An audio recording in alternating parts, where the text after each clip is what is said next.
आज के लेक्चर में हम बात करने वाले हैं इम्प्योरिटी डिफेक्ट के बारे में।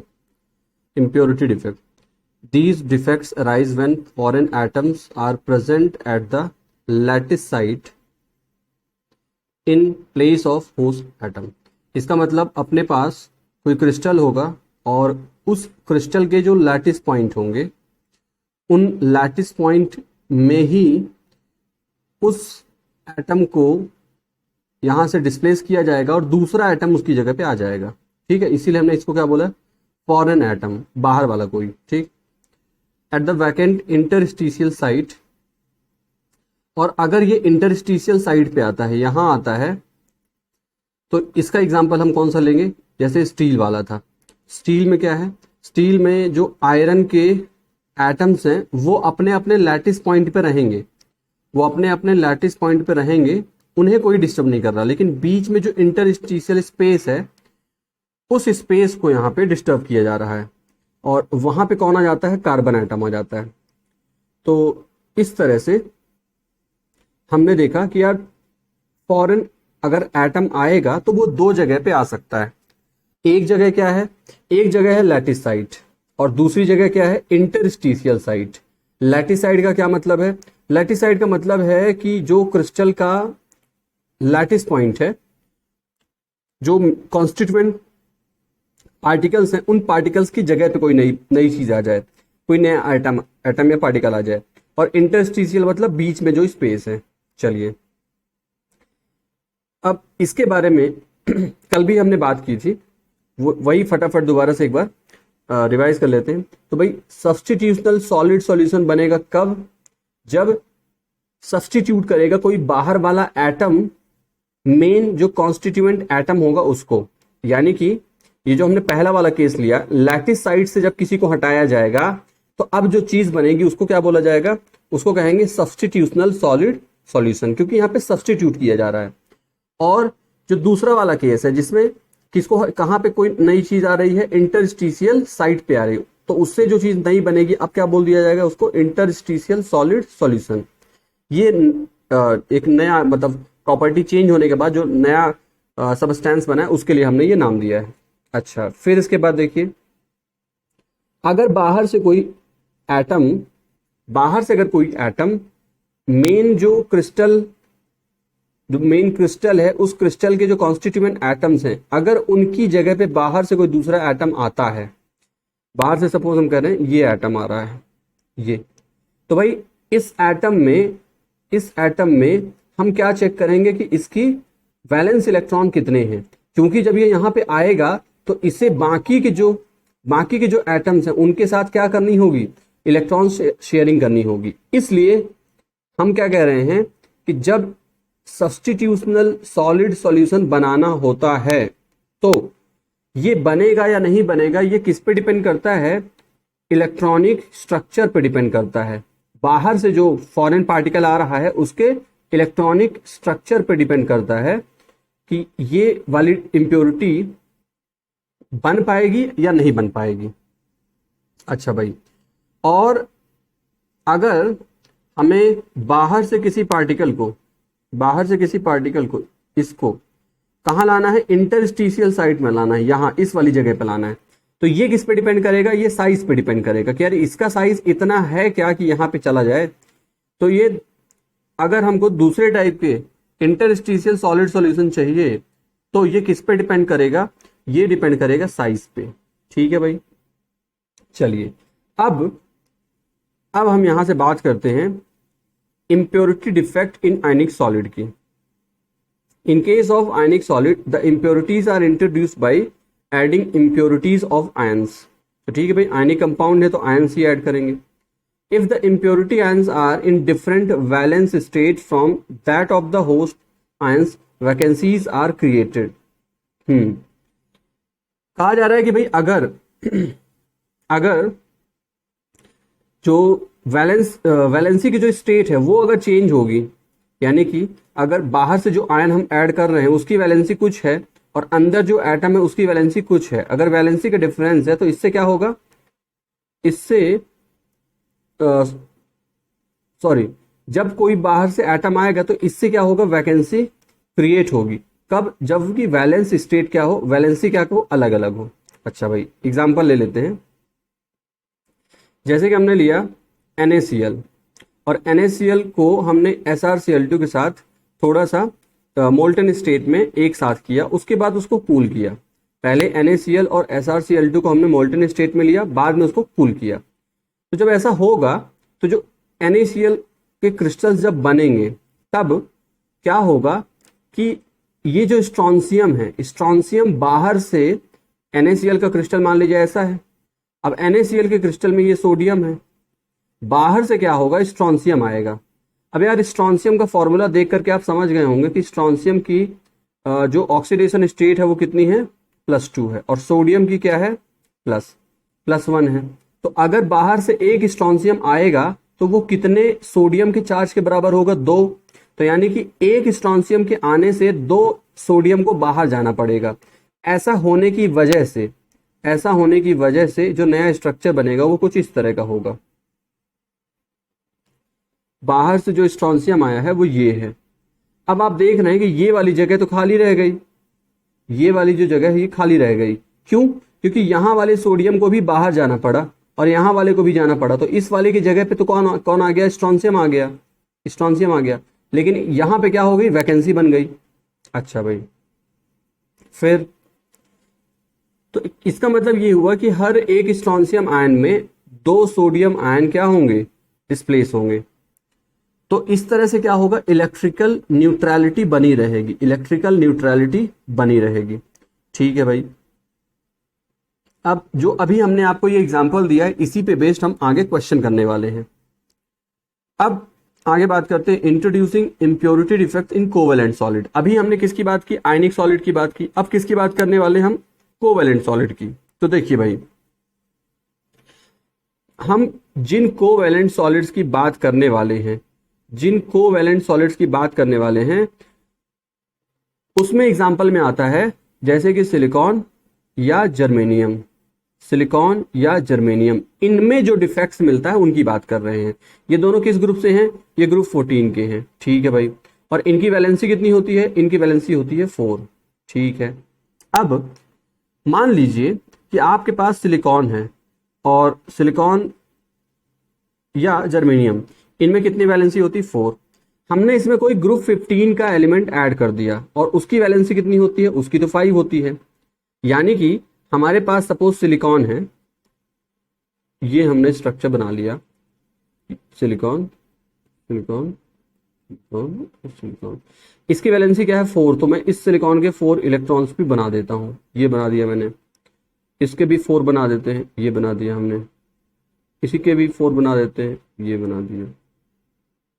अब मान लीजिए कि ये जो लास्ट वाला सिलिकॉन हम बना रहे हैं, इसको हटा दें, यहां से इसको अपनी जगह से हटा दें, तब जो नया स्ट्रक्चर होगा वो कुछ इस तरह से होगा।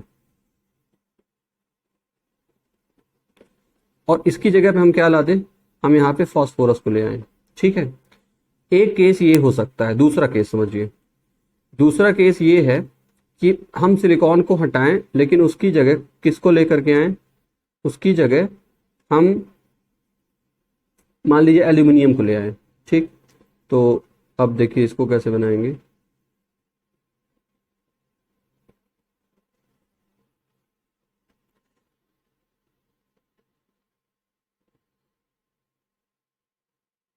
अब देखिए क्या हो रहा है, यहां पे ये जो सिलिकॉन है इसमें टोटल वैलेंस इलेक्ट्रॉन 4 हैं, इसके 4 हैं, इसके 4 हैं।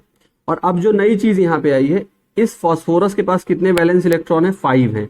यानी एक इलेक्ट्रॉन क्या हो गया, एक्स्ट्रा हो गया। वो एक्स्ट्रा हमने यहां बना दिया। और यहां देखिए इस वाले केस में क्या हो रहा है, यहां सिलिकॉन के पास 4 electron, valence 4 valence electron, 4 valence electron, लेकिन इसके पास कितने हैं, 3 हैं। तो आपने क्या देखा, यहां इलेक्ट्रॉन तो क्या हो गए, यहां इलेक्ट्रॉन्स तो रिच, ये कंडीशन इलेक्ट्रॉन रिच बन गई, और ये वाली कंडीशन क्या है, इलेक्ट्रॉन डेफिशिएंट बन गई। तो 2 तरह के केस यहां पे पॉसिबल है कि भाई या तो आप ग्रुप 15 के एलिमेंट्स जो है उनके एटम्स को या तो आप ऐड कर दो या ग्रुप 13 वालों को ऐड कर दो। ठीक है। जैसे बोरॉन, एल्यूमिनियम, गैलियम। अब इससे होगा क्या, 2 कंडीशन अपने पास बनेगी, 2 कंडीशन बनेगी। एक बनेगी इलेक्ट्रॉन डेफिसिट और एक क्या बनेगी, इलेक्ट्रॉन रिच। अब हम इस पूरे प्रोसेस को क्या बोलते हैं, अगर बाहर से आप कुछ इंप्योरिटी ऐड करते हो तो इस प्रोसेस को बोलते हैं डोपिंग। क्या बोलते हैं, डोपिंग।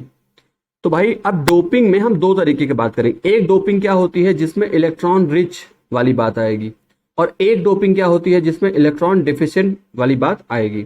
तो अब पहले बात करते हैं इलेक्ट्रॉन रिच वाले केस की, यानी कि जब ग्रुप 15 को ऐड किया जाएगा। किसको ऐड किया जाएगा, ग्रुप 15 को। तो देखिए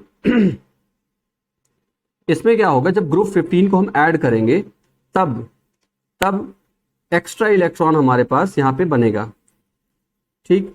as these atoms have 5 electrons in the valence shell after forming normal 4 covalent bonds। किसकी जगह पे हमने इस फास्फोरस को हम ले आए हैं, सिलिकॉन की जगह पे। और सिलिकॉन के पास नॉर्मली कितने इलेक्ट्रॉन्स वैलेंस शेल में हुआ करते थे, 4 हुआ करते थे। और अब हम लाए किसको हैं, फास्फोरस को लाए हैं, और उस फास्फोरस के पास कितने वैलेंस इलेक्ट्रॉन है, 5 है। मतलब एक्स्ट्रा कितना हो गया, एक एक्स्ट्रा हो गया, ठीक। अच्छा भाई, दीज डीलोकलाइज्ड इलेक्ट्रॉन। अब यार ये जो इलेक्ट्रॉन है इसकी कोई लोकेशन तो फिक्स है नहीं भाई। हमने सिलिकॉन की जगह पे फास्फोरस को ले आए, तो फास्फोरस के 4 इलेक्ट्रॉन तो उसी तरीके से बिजी हो जाएंगे जैसे सिलिकॉन के इलेक्ट्रॉन बिजी हुआ करते थे। अब यार एक जो बचा है इलेक्ट्रॉन, ये बेचारा ये थोड़ा वेला टाइप का है। अब ये इधर उधर घूमता फिरेगा, तो इसको क्या बोलेंगे, डीलोकलाइज्ड इलेक्ट्रॉन। तो देखिए ये जो डीलोकलाइज्ड इलेक्ट्रॉन है, अगर ये इधर उधर घूमेगा तो इसकी वजह से क्या होगा, कंडक्टिविटी क्या होगी, इंक्रीज होगी। क्योंकि कंडक्टिविटी किस पे डिपेंड करती है, अवेलेबिलिटी ऑफ इलेक्ट्रॉन।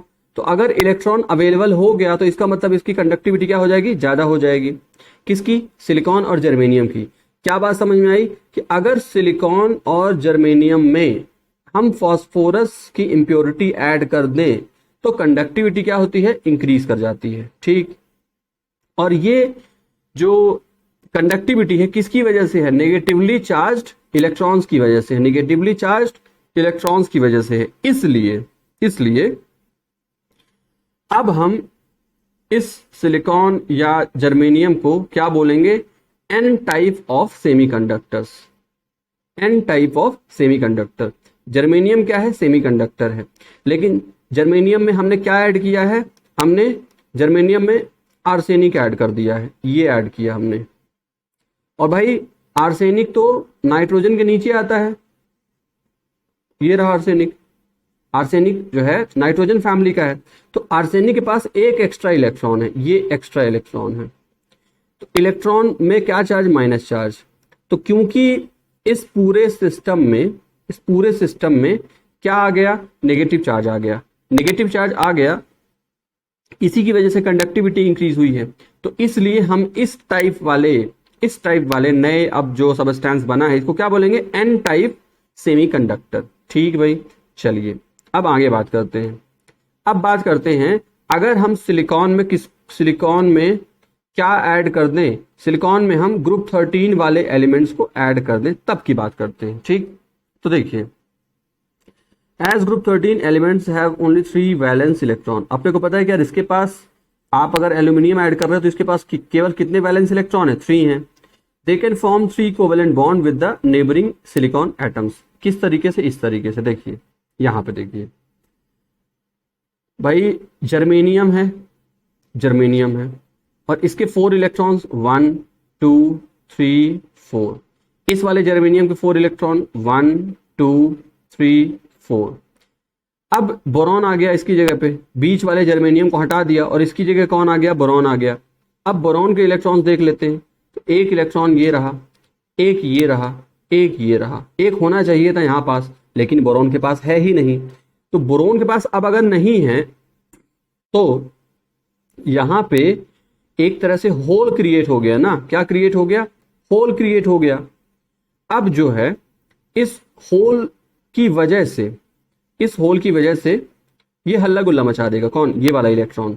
जब ये हल्ला गुल्ला मचा देगा तो इधर वाला इलेक्ट्रॉन इसको शांत करने के लिए वहां से यहां आ जाएगा। वहां से जब ये यहां आएगा तो यहां क्या क्रिएट हो जाएगा, होल। और जैसे ही यहां होल क्रिएट होगा तो ये हल्ला गुल्ला मचा देगा। ये हल्ला गुल्ला मचाएगा तो इधर से एक इलेक्ट्रॉन इस तरफ आ जाएगा। तो कहने का मतलब क्या है, कहने का मतलब ये है, आपको क्या दिखाई देगा, आपको दिखाई देगा पहले यहां होल था, फिर होल कहां आ गया, होल यहां आ गया, फिर होल कहाँ आ गया, होल यहाँ आ गया। तो भाई इलेक्ट्रॉन किधर जा रहे हैं, इलेक्ट्रॉन जा रहे हैं ऐसे, और होल्स का मूवमेंट कैसे हो रहा है, ऐसे। और अगर इलेक्ट्रॉन इधर जा रहे हैं और होल्स इधर जा रहे हैं तो इलेक्ट्रॉन पे माइनस चार्ज है, तो हम होल्स पे कोई चार्ज तो नहीं है, लेकिन फिर भी क्योंकि इस पे माइनस है तो इसका अपोजिट क्या होता है, प्लस होता है। ठीक, प्लस होता है। तो अब देखिए ध्यान से, an electron from the neighboring atom can jump to fill up this electron hole, but then an electron hole is created. वो इधर जंप तो मारेगा लेकिन एक नया इलेक्ट्रॉन होल बन जाएगा at the side from where electron has jumped. ठीक है, फिर देखिए, as it continues the electron holes will move in a direction opposite to that of the flow of electron. ठीक है, इसमें तो कोई दिक्कत नहीं हुई कि जब इलेक्ट्रॉन होल है, इलेक्ट्रॉन होल जो है वो उसकी मूवमेंट जिस तरफ होगी वो किस तरफ होगी, वो इलेक्ट्रॉन की मूवमेंट की जस्ट अपोजिट डायरेक्शन में होगी। ठीक है, now when an electric field is applied the electron move towards the positively charge plate. भाई जो इलेक्ट्रॉन है वो किस तरफ, अगर मान लो हमने इस मटेरियल को, ये जो मटेरियल है, इस मटेरियल को हमने इलेक्ट्रिक फील्ड में रख दिया, ये अब इलेक्ट्रिक फील्ड में इधर प्लस है और इधर माइनस है, और यहाँ होल्स मान लो यहाँ पे है, ये होल है, तो भाई जो इलेक्ट्रॉन होगा ना ये इधर से इधर जाएगा। और मान लो अगर होल यहाँ पास है, ठीक है ना, तो इलेक्ट्रॉन अब इधर से इधर नहीं जाएगा, बल्कि इस ये वाला होल की वजह से जो हल्ला गुल्ला क्रिएट होगा, उस हल्ला गुल्ला को शांत करने के लिए, इधर वाला कोई इलेक्ट्रॉन इस तरफ जाएगा। क्यों, ऐसा क्यों हम कह रहे हैं, क्योंकि भाई पॉजिटिव चार्ज इस तरफ है, तो आप कहीं से भी डिमांड होगी इलेक्ट्रॉन की, लेकिन जो इलेक्ट्रॉन की मूवमेंट की डायरेक्शन होगी वो यही रहेगी। तो इसका मतलब होल की जो डायरेक्शन रहेगी वो ये रहेगी। ठीक, अच्छा भाई अब आगे देखिए, the electron holes move towards the negatively charge plate. अगर इलेक्ट्रॉन पॉजिटिवली चार्ज प्लेट की तरफ जा रहा है तो इसका मतलब होल किधर जा रहा है, नेगेटिवली चार्ज प्लेट की तरफ। As if they carry positive charge, तो ऐसा लग रहा है जैसे उस पर कोई पॉजिटिव चार्ज है, लेकिन पॉजिटिव चार्ज है नहीं। Hence silicon and germanium doped with electron deficit impurities are called p type. Positive के लिए क्या है, p। तो भाई हमने कहा n टाइप वाले सेमीकंडक्टर क्या होते हैं, अगर आप आर्सेनिक के साथ क्या ऐड कर दो, फास्फोरस ऐड कर दो। p टाइप वाले सेमीकंडक्टर क्या होते हैं, अगर आप आर्सेनिक के साथ आप बोरोन को ऐड कर दो। ठीक है, ये n किस लिए हमने यहां पे लिखा हुआ है, क्योंकि जब आप ये चीज ये मिक्सचर जब आप बनाते हैं, ये वाला जब सबस्टेंस आप बनाते हैं, तो इस फास्फोरस के पास एक्स्ट्रा इलेक्ट्रॉन होता है और वो इलेक्ट्रॉन पे माइनस चार्ज होता है। इसी माइनस चार्ज की वजह से नेगेटिव के लिए n यहां कर देते हैं। p कहां से आ गया, जब आर्सेनिक में बोरॉन को ऐड करते हैं तब इलेक्ट्रॉन होल बनता है, और ये इलेक्ट्रॉन होल जो होता है ये रिप्रेजेंट कर रहा है, एक तरह से है नहीं लेकिन ये एक तरह से रिप्रेजेंट कर रहा है किसको, पॉजिटिव चार्ज को, इसलिए इसको पी टाइप ऑफ सेमीकंडक्टर कहते हैं। ठीक है भाई, अब हम कुछ कैलकुलेशन वाले क्वेश्चन करके देखेंगे तो बात क्लियर होगी। बाकी जितना अभी मैंने बताया, ये एनसीईआरटी में जितनी भी बातें दी हैं वो सब इससे क्लियर हो जाएंगी। तो ये हमने डिस्कस किया इम्प्योरिटी डिफेक्ट के बारे में, आई होप आपको ये क्लियर हो गया होगा। फिर भी कोई डाउट हो तो आप कमेंट करके बता सकते हैं।